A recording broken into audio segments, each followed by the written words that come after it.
All eyes were on fresh-faced 12-year-old Nathan Hayfield as he readied his wooden training sword. His hand visibly shook, and his palms grew clammy. This was it. A voice boomed throughout the outdoor training ground of the Academy of the Mystic Blades. "Are both combatants ready?" A crowd of students, trainers, and the headmaster himself watched from the grandstand, anticipating the start of the skirmish. Nathan didn't stand a chance in their eyes. Still, this was great entertainment for the middle of a school day. A bead of sweat dripped down Nathan's neck as he nodded. He was ready, or at least as ready as he'd ever be. His eyes fixated on his opponent, Jason Clay, a bully who had tormented him since before he could speak. Jason twirled his training sword with an arrogant smirk. In the hierarchy of the school's champions, Jason vastly outranked Nathan, both in magic ability and in swordplay. Nathan drew a deep breath to calm his nerves, but no matter what he did, he couldn't stop thinking that he was in way too deep. Even after the years of taunting he had endured, he knew he stood little chance. This duel was a mistake, but it was too late to turn back now. Nathan cast his eyes down toward the ground and began to readjust his feet. "Begin!" The fight officially started. Nathan tried but failed to recall his training. It was as if everything he had ever been taught about the spiritual fighting arts got sucked out of his brain. The truth was, Nathan wasn't the best nor the bravest student the school had ever seen. Mediocre was the word his instructors often used, yet somehow he had been goaded into this match. Nathan darted his eyes toward Jason, who had already skittered halfway across the training ground, belting out a hearty battle cry. Nathan's hands fumbled as he raised his wooden sword into a blocking position. He blinked as Jason's weapon struck. Bang! The two swords clashed. Splinters flew, and, much to his surprise, Nathan's sword made contact with Jason's, effectively blocking his opponent's first strike. But before Nathan could consider his next move, Jason took a step back and lunged toward Nathan's right side. It happened too fast for Nathan to deflect the attack with his blade, so instead, he dodged out of the way, flinging himself into a nearby pile of hay in the hopes of putting some distance between them. Jason grimaced as he slowly stalked his prey. Covered with wisps of hay, Nathan crawled up against the wall of the grandstand as observing students jeered at him to fight back. Nathan scrambled to stand up. His foggy brain failed to conjure up even the most basic magic spell, an arcane bolt.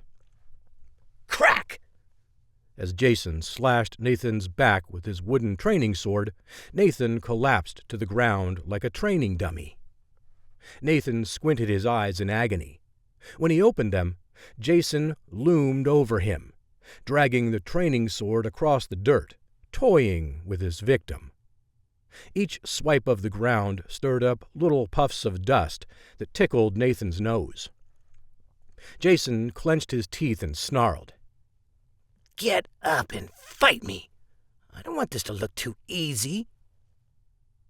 As Nathan stretched his arm to grab his sword, Jason booted it out of reach with one swift kick.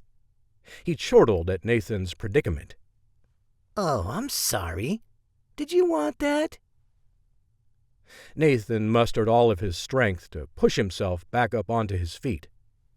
"Okay, I yield." With narrowed eyes, Jason scoffed. "Not this time, weakling." Nathan's face held a puzzled look. Yielding was an honorable move. It was dishonorable to ignore an opponent's request to yield. At least, that's what the Academy had always taught them. Turning toward the school's stern-faced headmaster, Drogan Blackwood, Nathan shouted, "I yield!" Blackwood, however, simply looked away as he retreated into the school. Smack! Jason's meaty fist punched Nathan's face with a fierceness that took Nathan by surprise. "Who told you you could speak?" The assault knocked Nathan's feet out from under him. Nathan's head spun as he lay in the dry dirt. His mind swirled in confusion. A haze crept into his brain. Why aren't they stopping the fight? Oh, Nathan, it ends when I say it ends. An unrelenting Jason pressed his foot down onto Nathan's leg, pinning his weaker opponent like a rabbit caught in a trap. Nathan let out a wimpy yelp. Help! Raising his wooden sword to the sky, Jason lowered it to Nathan's skull with unwarranted force. This was supposed to be a training exercise, after all. Too bad Jason had no intention of stopping until his bloodthirst was quenched. Whack! Nathan wailed as Jason pummeled him. The wooden sword bashed Nathan's head over and over until... Crack! Nathan's skull broke. His screams stopped. Blood trickled down his neck. And a malicious Jason sauntered away from his quarry, cackling in delight. Nathan's soul departed his body and was no more. It ceased to exist, and all that remained was nothingness. Until a call for his replacement went out across the universe. The heavens had deemed Nathan Hayfield's existence critical to the natural order of things. His mind may be gone, but his body simply could not die today. Another soul must be found to carry on with his story. Deep in the cosmos, somewhere in between dimensions, light sputtered, and a church bell chimed. Like flies caught in a web, the distant stars suspended in space, frozen. In the center of it all, a deep yellow orb oscillated. A new soul had been found. A great warrior's soul, with hidden powers far beyond anyone's wildest imagination. What's going on? Where am... Before this new Nathan got an answer, the orb spun like a top, shooting out a streak of light like a rocket. And life for one Nathan Hayfield resumed. But not life as usual, for this new soul inhabited Nathan's 12-year-old body.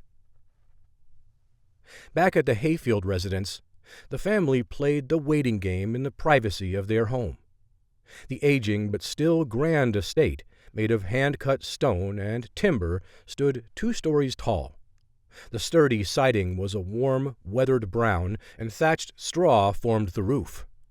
A banner hung from the eaves, displaying the Hayfield family crest for all in the quaint hamlet of Dunshire to see. While Nathan had a bedroom upstairs, the family kept him on a cot in the middle of the main hall next to the large stone fireplace and a tapestry depicting the family history of the manor. It would have been easy for his father's guards to carry him up the steps, but his sister had insisted that they move him as little as possible when he arrived. Nathan's husk of a body lay unconscious on the sweat-stained cot, his feet hanging off the end. Blood-tinged bandages were wrapped around his skull. There was no telling his fate, at least from his family's viewpoint. Nathan's sister Amelia perched herself on a small stool next to the cot. She held his limp hand as she prayed to the gods for his survival. The two were alone. Their father had gone out to procure a healer, but that was hours ago. Amelia's eyes misted with tears as she murmured to her brother, "Nathan, please wake up." After their mother's passing from an illness years earlier, she had taken on a parental role in her brother's life and could not bear the thought of losing him, not after everything they'd been through. Even though it was the middle of the day, the curtains were drawn, and the manor was ominously dark. As Amelia tried to coax her brother back to life, The front door swung open, and a powerful gust of wind blew in. It was as if a small tornado had decided to pay a visit to the Hayfield residence. Amelia stood up and raced to the door to close it. She struggled with each step, raising her hands in front of her to keep the gale-force winds from whipping her face. Step by step, she trudged forward, reaching out for the door handle. Suddenly, a trail of light streaked through the room, heading toward Nathan. Using her whole body like a battering ram, Amelia forced the door closed. Afterward, she sunk back against the wooden door, breathing heavily. She raised her eyes to take inventory of the room. Everything, the tapestries, the paintings, the ornately carved furniture, and the handmade rug, remained in one piece. But Nathan sat up and lurched forward, coughing violently, as if he were choking on air. It startled Amelia, who rushed to the cot where, moments earlier, her brother lay dying. In an instant, he had rejoined the ranks of the living. As his hacking cough subsided, Nathan looked around the room, confused. This place was unfamiliar to him. "Where am I?"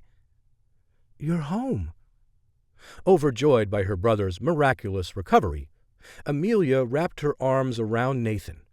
She leaned her head against his to comfort him. "Brother, you're awake. We thought we lost you."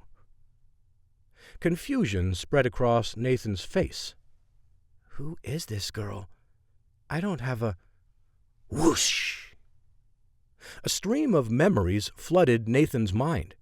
They were memories from a new life, and they commingled with memories from his previous life. It was all so surreal. That's when it dawned on him that he was not in his old body. His soul was in the body of another Nathan Hayfield, in another world. Nathan used his fingers to massage his aching head. He felt the gauze bandage.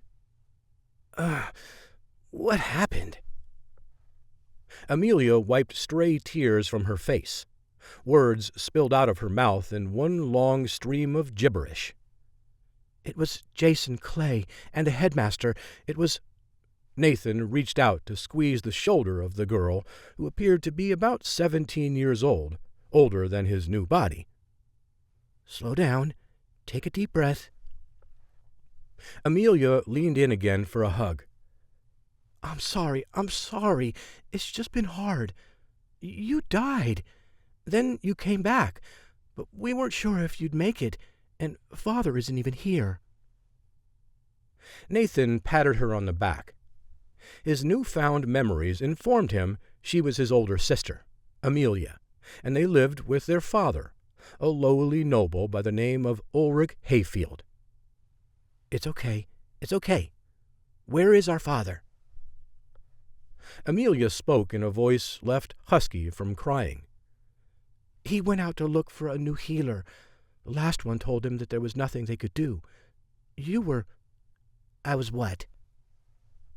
Amelia squeezed her eyes shut and sniffled. "You were unconscious." "But you said earlier that I was dead." She nodded.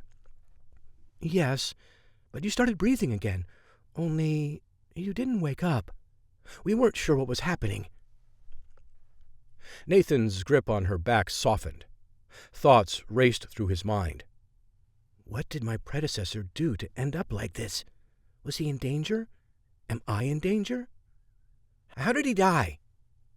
Almost immediately, he regretted the slip of the tongue. A crease formed on Amelia's forehead. You mean, how did you die, right? Yes. I guess I misspoke. I'm still a little foggy."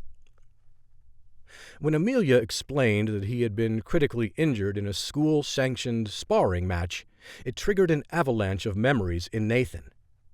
He clearly saw in his mind the opponent, Jason, who had brutally beaten him even after he had yielded. Even after he had stopped screaming, no one came to his rescue as he lay dying out on that training field. "So is that why I'm here? To avenge the killing? to stop me from getting murdered in the future? This new world was all too confusing for Nathan, and he couldn't help but wonder what had happened to him in his old world. Amelia jumped out of her seat and ran out of view. Nathan heard clanking in the kitchen. He looked in that direction and saw a massive hearth and a long wooden table in the center of the room. Amelia scurried about and called out to him. "Nathan, I'm getting you a cup of water." When she handed it to him, he took a sip. It underscored how dry and raspy his throat had become. The throbbing in his head had diverted his attention from his other physical ailments. He gulped down the water in a few big swallows. Amelia's eyes narrowed. "Not so fast. Take small sips."